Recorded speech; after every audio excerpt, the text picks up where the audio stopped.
Hi, this is Sean McCracken, your OC Realtor, bringing you the California dream of eco, sun, and fun. Today's the Eco Day, and it's a continuation of the series where I introduce you to different local Laguna service providers that can help you green your house. Today, I'm here with Susan Tenison, is president of her company of Your Garden, and she's done a lot of gardens here in Laguna.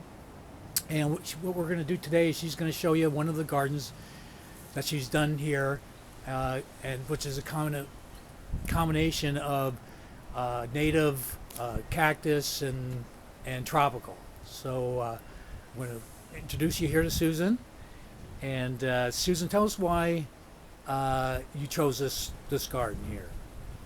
Well, first of all, I was allowed to do whatever I wanted, whatever design I chose to come up with, and I wanted it's a large space. There's the whole front, both sides and back, and at that point I was taking care of it myself. That I wanted it to be able to take care of itself and not be dependent on me, and also not to be dependent on water and weeding. So it needed to be. Well, there was a lot of grass to start out with, so we got rid of all the grass. I cover some of this area here. So there's a lot of grass here and everything. This side, I chose for it to be the native garden. Well, there's some non-natives mixed in there, but they all behave like natives, so that's fine with me. Mm-hmm. The big trees were here originally, but everything else has pretty much filled in over the past less than 10 years. Over here, we're coastal. Mm-hmm. A lot of things will survive with very little water. Mm-hmm. What are some of the local ones? Well, like this is Pride of Madeira. It's not a great example because it's not flowering right now, Mm-hmm. but it'll have the blue spike in a couple months. Oh, okay. Yeah, those are gorgeous. Yeah, and these aloes, these red hot pokas, Mm-hmm. they do really well on the coast. Of course, there's a plumeria from Hawaii, but that one Mhm. holds its leaves all year. Mm-hmm. The pond was put in as later on. We have a pond up in the back, but really she came from Bali, and we needed some kind of accent here. And ponds are really easy to keep. They use very little water because they recycle the water, Mm-hmm. and the plants just hold their own. Okay. And it creates humidity in the garden. So Okay. I like- Unfortunately, we had a little electricity problem today, huh? And it couldn't get yeah, the water we running. have as long as we have electric, Yeah. then Then it's just fine. but see how Yeah. clear the water is, even though there's nothing really in there. It's Yeah. just because there's a balance of plants. If you have the balance of plants, there's nothing exciting. A Right. water lily will Yeah. go in there soon, but Yeah. as soon as the water warms up. Right. And so, how often do they have to water this? But this is watered. Well, in the winter months, 0. Mm-hmm. In the summertime, once a week for 3 to 5 minutes. Wow, that's great. And then very little maintenance as far as weeding or anything like Right. Because up above we have like rock rose, and there's a little space where weeds get in there, that. but the rock rose is native. They don't mind a few weeds if you don't get to them right away. Beautiful and this day. side is a cactus garden, Okay. which every 2 weeks in the summertime I give it. Let me come around this way here. This side's a cactus garden, so every 2 weeks or so we give it the sprinklers. Mm-hmm. But not this time of year. It won't need it for a long time. Mm-hmm. And these have been in. I planted these like 7-10 years ago, and it was short. It was my height. Yeah. It's amazing how tall they get. Yeah. And what's this one called again? This is beautiful. And this little one is blooming. This is a cycas. This one's related to the sago. Uh-huh. And then we've got, New Zealand tea trees and the pygmy date palm and the bird of paradise, the giant one, Mhm. just to screen the area. Okay. And they're compatible. They don't need much water either once they get going. Okay, that's great. So let's go in the back here. And of course, this bird of paradise is a great tropical. Right.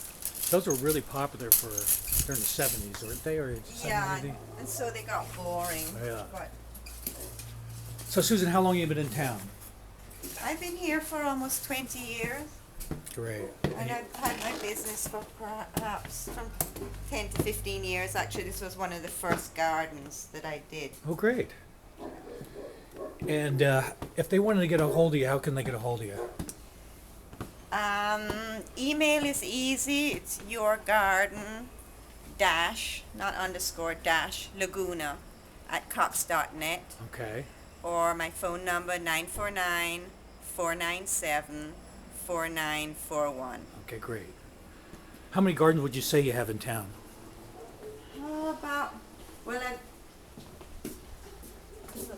About 30 to 40. Uh-huh. And most of them kind of zero-scape or eco-friendly gardens, or just all Yeah, sorts? I try to keep low water gardens Uh-huh. and discourage my clients from planting lawns, but some of them already have lawns and Right, we do our best with that. right. But another point is that all these plants, they don't really need fertilizer. Wow, that's interesting. So that's another eco-friendly thing. It's a beautiful backyard. It's important to just keep the soil rich. I add a lot of. Well, how do you keep it rich without adding any fertilizer? Well, our soil here is so sandy Uh-huh. that the plants like to get some peat moss, some good rich humus, Mm-hmm. and that makes them happier than the fertilizer. You can do more damage sometimes from over fertilizing. So I like to just improve the soil yearly, continually. Right, let's do a quick tour here. Yeah, and then here there's a river running through this, so otherwise it might be really dry. Actually, there's a big fountain there, but it's not working right now because of the electricity. Okay. This is a great little, this blanket flower. Mm-hmm. It's a great little drought tolerant. It'll spread itself.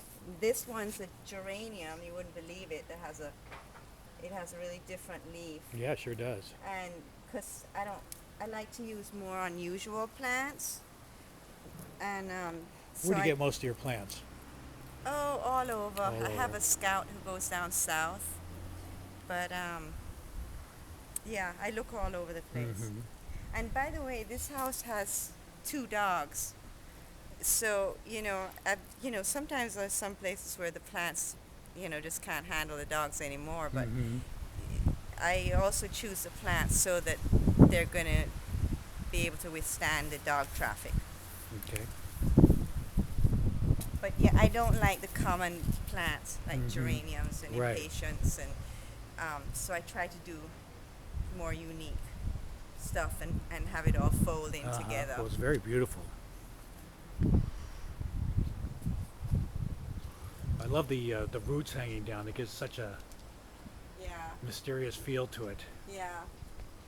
We have to clean this out. We have to clean this out, otherwise. Yeah.